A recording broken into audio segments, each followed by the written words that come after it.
At the end of it all, I just want to be proud of the person I have become. I want to be proud of the love I gave, of the way I risked my heart despite being hurt. I want to be proud of the effort I showed those I cared about. I want to know with the ruthless certainty that I showed up as much as I could, that I made people feel seen, that I made those around me feel less alone in this chaotic world. I want to be proud of my life, of the way I healed, of the way I made mistakes and learned from them, of the way I felt everything even when it wasn't convenient or comfortable. I want to be proud of the way I grew, the way I let go, of the way I pushed myself to be a better person. At the end of the day, I just want to be able to say without hesitation that I lived my life, that I did not just take a backseat to my pain or to my flaws or to whatever hardships came my way. I want to be able to say that I am proud of the way I survived. I want to be able to say that I did not take one day for granted.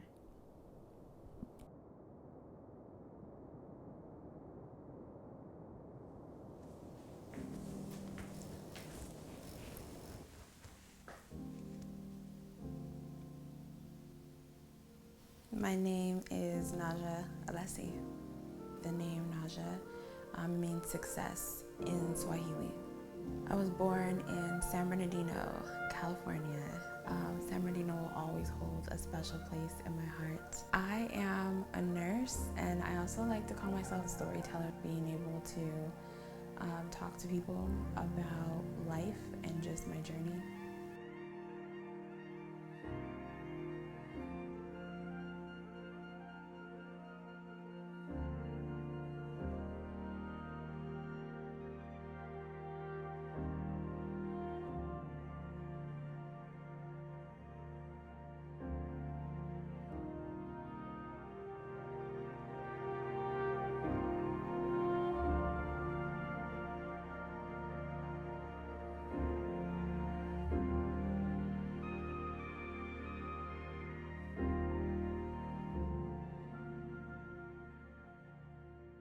My mom is from the Dominican Republic, and my father is from Zambia.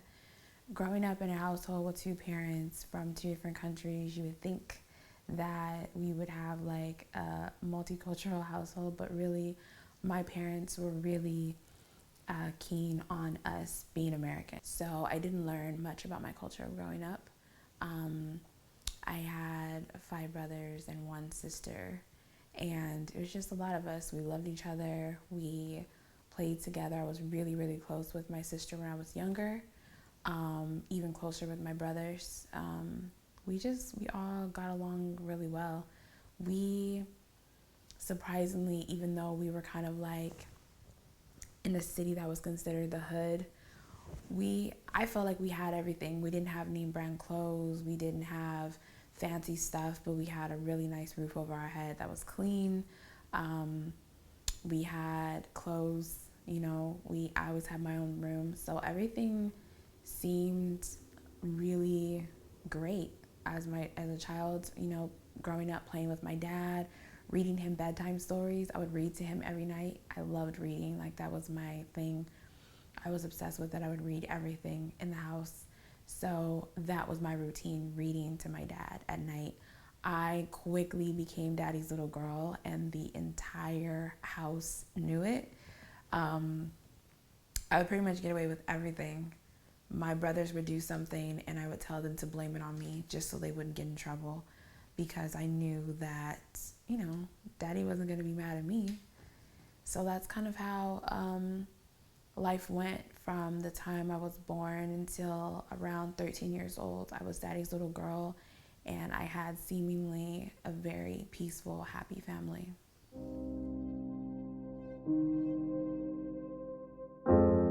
I never saw my parents argue. I never heard my parents use any curse words. I never heard them yell, ever. We got spankings and whoopings just like any children household would, but I never saw any indication of any problems in our family. Um, when I was 13, my mother woke us up in the morning, and she told us to pack up some of our stuff, and we were going to move to my grandmother's house. And we were really confused. She told us that her and my dad were getting a divorce, and she left it at that. She didn't tell us why or what happened. Everything seemed calm and normal, but she was very adamant about hurrying up to get us out of that house. So I just remember thinking, like, what is going on? Where are we going to go to school at? How am I going to get all my stuff in the car? Like, just so many different questions. It wasn't until much, much later on, I want to say maybe 3 or 4 years later, that I spoke to my father, and he told us the reason why they were getting a divorce. My mom never wanted to tell us. She always told me to ask my dad, and I think it took him a long time for him to be able to vocalize it. And when he did, I think it made it even worse. He told me that him and my mom had been engaging in like swinging activities. My mom didn't want to stop, and he did. And he was high on, I don't know what pills or drugs that evening, and he put a gun to my mom's head, threatened to kill her, himself, and all of us. And they stayed up all night, and he didn't do it. And the next morning, my mom packed us up and moved us out. 1248 Blackstone Avenue.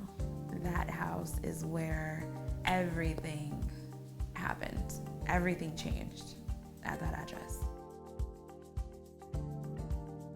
My grandmother is everyone's grandma. She's just that lady. She's the person who, if you bring home a stray cat or dog, she'll let you keep it. If you bring home a lizard, she'll find a box to put it in. If you bring home a boyfriend, he can stay. She's everyone's grandma. She always was so accepting of everyone and everything. She disciplined us, and she loved us, and she had rules, but her heart was so big that turning someone away or telling someone no just wasn't really in her. She just loved everyone. She loved her grandkids, especially. She would give you her last $10 so that you could buy an ice cream or buy a pair of shoes. Her heart was just made out of gold. Like, she was just the best grandma on the planet. Like, she was what everyone wanted their grandmother to be. So moving to my grandmother's house initially was not a bad thing. It was like, we're gonna get to be with grandma, it'll be fine. Being cramped up in a small room, sleeping on the floor, on a mattress. My grandmother's house was never the cleanest house. It always had roaches, it always had broken down furniture, it always had old rickety windows. Being crammed in the room and not really having all the essentials that you're used to, it became a struggle. There were times where I didn't even want to take a shower because the bathroom was so disgusting and so nasty. I would just be terrified that I was gonna like fall on the bathroom floor. It's like something that still terrifies me to this day. So this is the room.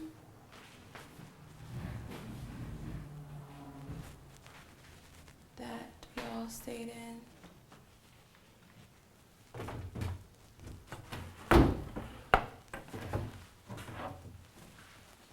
Dresser.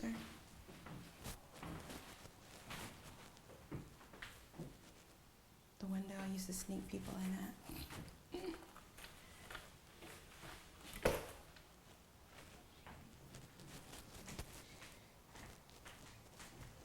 This is the bathroom that I was always scared to take a shower in. Same tub, everything. Nothing has changed. This is your grandma's room? Yeah. I don't think any of the lights in here work. Going through my grandmother's old clothes. See if there's things that I want before she gets rid of everything. My grandma had really cute style. She wore a lot of skirts and dresses. This shed is like the goodie shed. When we were growing up, it always had a lock on it, but it had a freezer in here that my grandma would keep all the ice cream, all the extra cookies, like all the goodies would be locked in here in this shed. And we would always be so happy when she would like go to the shed and get a cookie or ice cream or whatever. So this shed was like when we went in here, we knew it was going to be something good. For me, being so close to my dad and not having him around, I think that's where you get your daddy issues. My mom and I started struggling communication wise. I was always upset with her. I think I kind of blamed her because at that time, remember, I didn't know why they were getting a divorce. I just knew that I was really close with my dad and he would never leave me, and that my mom was making us move to my grandmother's house. So in my mind, you were taking me away from my dad. So I think that my animosity towards her kind of grew and our communication got bad. I remember telling her that, I wanted to move out. I wanted to leave. And she said, when you graduate high school, you can go wherever you want. And I took that challenge up a notch. I ended up graduating high school when I was 16. So I thought that meant, I can leave. This is it. I'm done. When I was about 15 years old, I wanted to go to a Christmas party. And there was a guy that I had met a couple of times, didn't know him that well, but I met him a couple of times, and he offered to give me a ride to the Christmas party. And instead of him taking me to the Christmas party, he took me to some back, I don't know if it was a parking lot or an alley, and he sexually assaulted me. That was my first time ever experiencing abuse, sex, and I was terrified, confused. I remember him dropping me off at home and threatening me, basically saying don't tell anyone. And I didn't. I remember just going home and taking a shower and going to bed and not saying anything, and no one noticing me crying, no one noticing how scared I was. No one saw me. I think my mom was at work at the time, so she didn't get home till the next morning. 4 months after that, I found out that I was pregnant. I didn't know if I had to tell on him. I didn't know if that meant I had to keep this baby. I didn't know what that meant. So I remember telling my mom, and her not having any emotion about it at all. She wasn't mad. She wasn't sad. She was just kind of no emotion. And then 3 weeks later, I had a miscarriage. A horrible, horrible miscarriage. At that point, I must have been maybe 4.5 months. So when I went to the hospital, I just remember going in on this table, and I can just feel all the pain in my stomach. And I remember the doctor just telling me to push. And when I did, I felt something come out, and the baby was pretty much fully intact because of how far along I was. And they put the baby in a jar and put the jar in a paper bag. And I remember getting off the table and them telling me that I was going to have to do a surgery, a D&C, where they go inside and scrape everything out of your uterus. And I remember them putting me in a wheelchair, and my mom was there. It was just me and my mom. And my mom was pushing me in the wheelchair, and the doctor handed me the bag. And it was the first time I ever saw my mom be protective of me. She took the bag from me that had the baby in it, because I guess we were supposed to drop it off at the lab on our way to surgery, and she was like, why are you asking her to hold this? And I just remember feeling like embarrassed and ashamed and just everything, and trying to pretend that it was okay. And so from there, I just decided that I was going to try my best to move forward. There was no counseling, there was no therapy, there was no talking about it. It was just like, move forward. So I did. And my mom decided to move to Las Vegas, and she gave us the choice on whether we wanted to move with her or not. And I opted to stay at my grandmother's house. I don't know if I made the best decision, because staying at my grandmother's house, I think, changed the trajectory of my life a lot.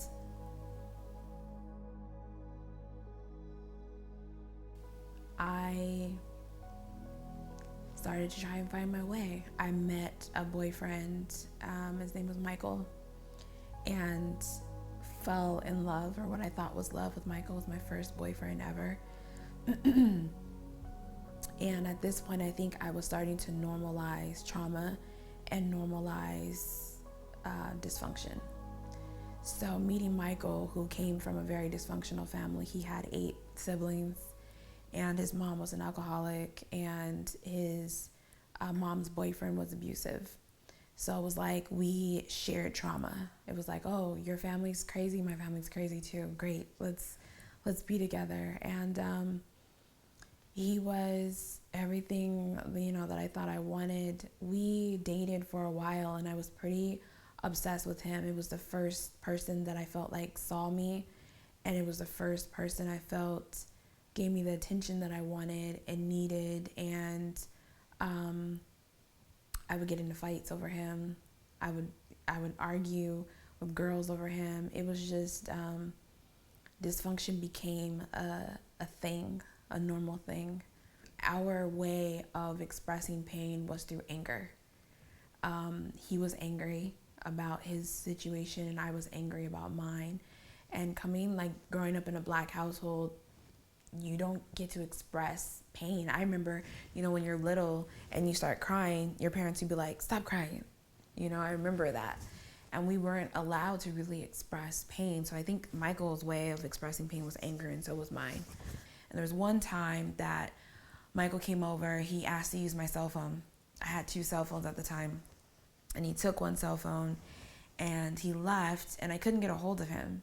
So I asked him to come back over. And when I took the cell phone from him, I saw that he was calling other girls. And I was infuriated. I was so upset. I was like, I'm done. I'm not talking to you anymore. So after I broke up with Michael, I was just like hanging out with guys, doing whatever I wanted, sleeping around. I was just very no self-esteem and very broken. I ended up meeting Calvin, and he was kind and quiet, and he seemed different from Michael. And I just thought, this one, he's gonna be different. He seems really nice and really kind. With Calvin, there was an eerie feeling with him that always felt a little off, a little different. But that day when I left his house, it was scary.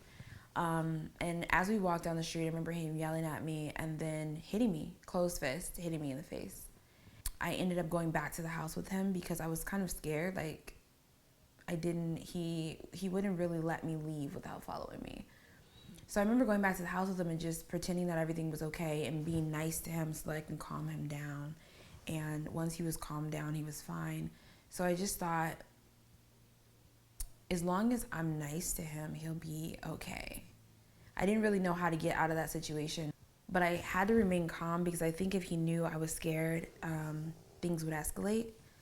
So I remained calm, and I tried to talk to him, and he said, I'm going to kill you, and then I'm going to kill myself. I don't know if it was God, survival instinct, whatever kicked in, but I started coughing.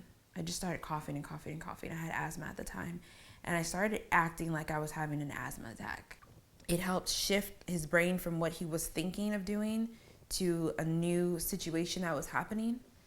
And this is just my thoughts. I obviously don't know what was going through his head, but I think if I did die, he wanted to be in control of that. I don't think he wanted asthma to kill me. So I was coughing and saying that I needed a breathing treatment. So I was taking they have this saline solution that you pour into the breathing treatment. And I was taking them and drinking them. Now I know that they go into the machine, but he didn't know that. So I was taking them and drinking them, making him think like, this is what I needed to help me. And I was like, it's not working. I need you to call the ambulance. When the ambulance got there, they were taking my blood pressure and immediately kind of realized that I wasn't having an asthma attack. And they saw these saline solutions open on the couch. And she said, did you pour these? What did you do with these? I said, I drank them. She said, you drank them. So she was kind of looking at me, and she could tell by the way I think Calvin was sitting next to me and the way I was acting that something was going on. So she said, okay, we're going to take you to the hospital. You probably are having an asthma attack. Let's take you to the hospital. So they put me on the gurney and take me outside, and Calvin follows, and she tells him, no, you can stay here. We're just going to take her, and we'll call you and let you know what happens.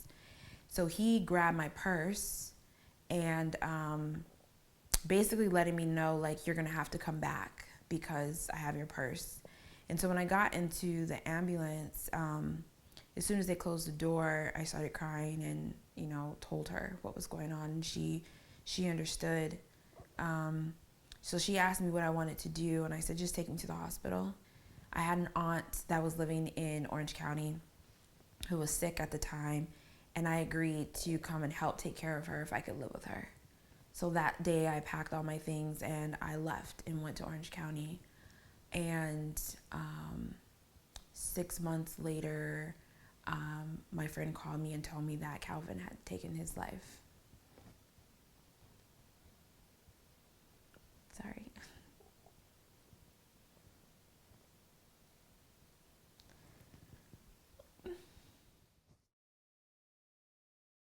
Moving out to Orange County was probably one of the best things that I could have done. It just gave me a new outlook on life. I just wanted like a new start. So going to Orange County, moving to Huntington Beach was that new start for me. I was able to help take care of my aunt, and I was just really excited to just kind of like start over. After being there a couple of years, I ended up getting my own place. And that's when I got a phone call from my brother's driver who said he was having some issues in Atlanta and wanted to know if he could come out to California. And I was super excited to have him come because, one, he was like my favorite human ever. And two, I was just like, he's going to be the best roommate. We'll be able to do everything together. One of the things that we both loved was just outdoors. Being outside was always peaceful for both of us, magical. Like, we loved just nature. And so I remember bringing him to Crystal Cove for the first time. And we walked down this long wooden ramp to get to like the edge of this cliff where you can just see nothing but water. And it was just so peaceful. And I remember him standing there just looking over the edge, and he was just quiet. I could just see in his face that he was happy, he was at peace, and he really, really loved it here. 3 years into Striver living with me, I noticed his personality changing. He was always very happy, very kind, very outgoing, very encouraging. His slogan was "Strive Harder." And I remember him wearing these wristbands all the time that said "Strive Harder" on it. And he would see homeless people and he would hand them to him and talk to them and like sit down and ask them like, about their life and just tell them like not to give up. The more time I spent with him, the more I could see that he was starting to change. I remember him coming home one day and telling me that he was really depressed and really sad and didn't know if he wanted to live. And it was shocking for me because he was a person that was always encouraging people to live, like not just be alive, but to live. So to hear him say that was just like, wait, what? Are you serious? Like what could possibly be wrong? I didn't know much about mental health or depression or anxiety at this time. So I just thought that he was sad. I didn't think that he had some type of mental illness or anything like that. I thought he was just sad. After about 6 months of him really, really, really battling, he decided that he wanted to go back to Atlanta. He finally did get a plane ticket to go to Atlanta, and he went back, and he was there for, I want to say, a year, battling. He attempted suicide, and the family that we had there took him to the hospital, and they had him on a 3-day hold, and they evaluated him, and they ended up letting him go. I remember him just bouncing around from house to house in Atlanta, with different family members and different friends, and we would talk on the phone periodically. And I remember him sounding better. I remember him telling me that he was going to church and that he was working again, and I just felt like, okay, things are looking up. He's doing better. This is great. And I remember having a conversation with him, and him saying that he wanted to come back to California. And I was like, just say the word, let me know when, and I'll get you a ticket. And he said, okay, I'll let you know. And that was the last time I spoke to him.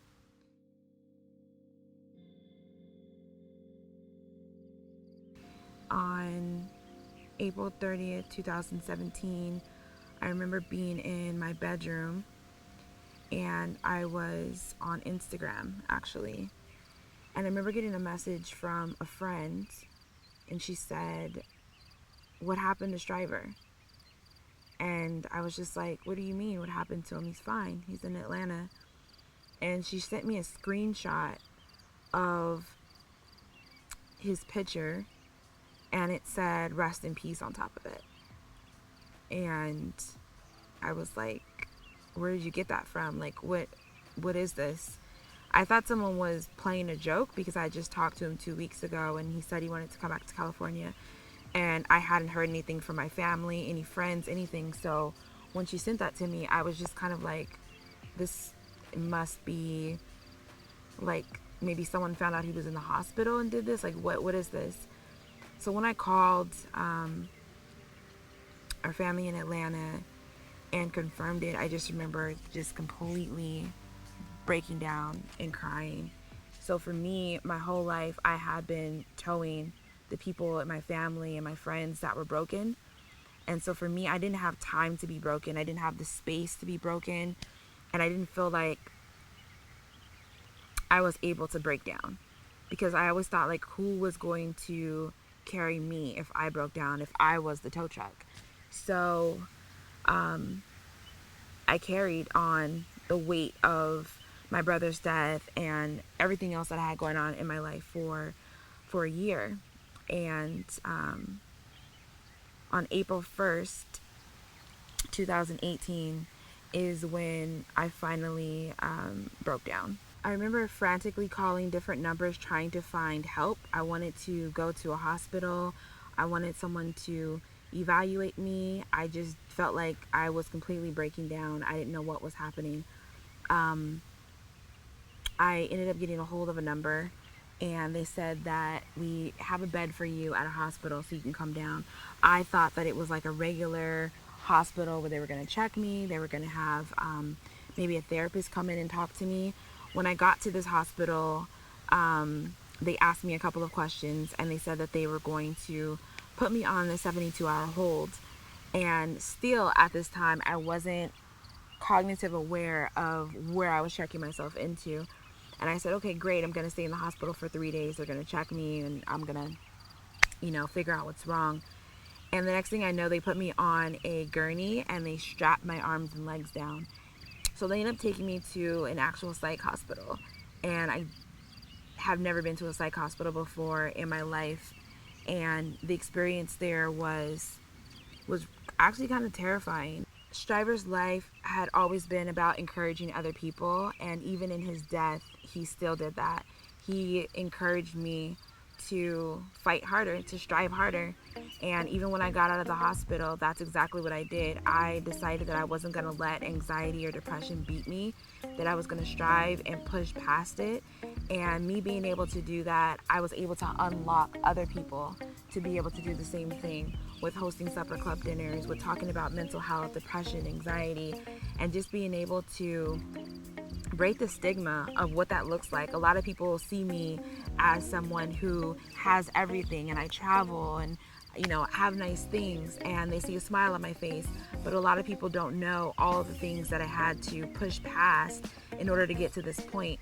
I think one thing that people should always remember is that your pain is not just for you, that there's someone else behind you, on the side of you, somewhere else in life that's going to need your story in order to help them heal.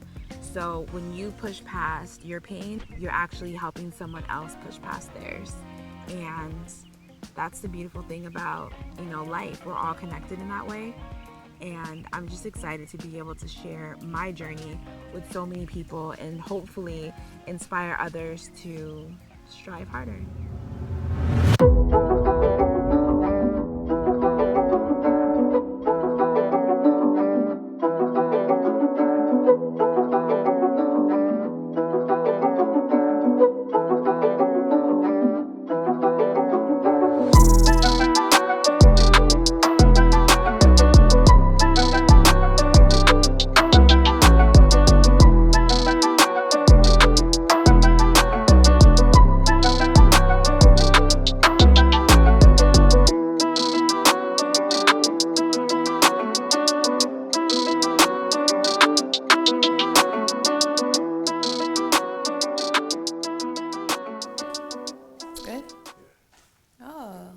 So I fixed it, and you trust me. Wow.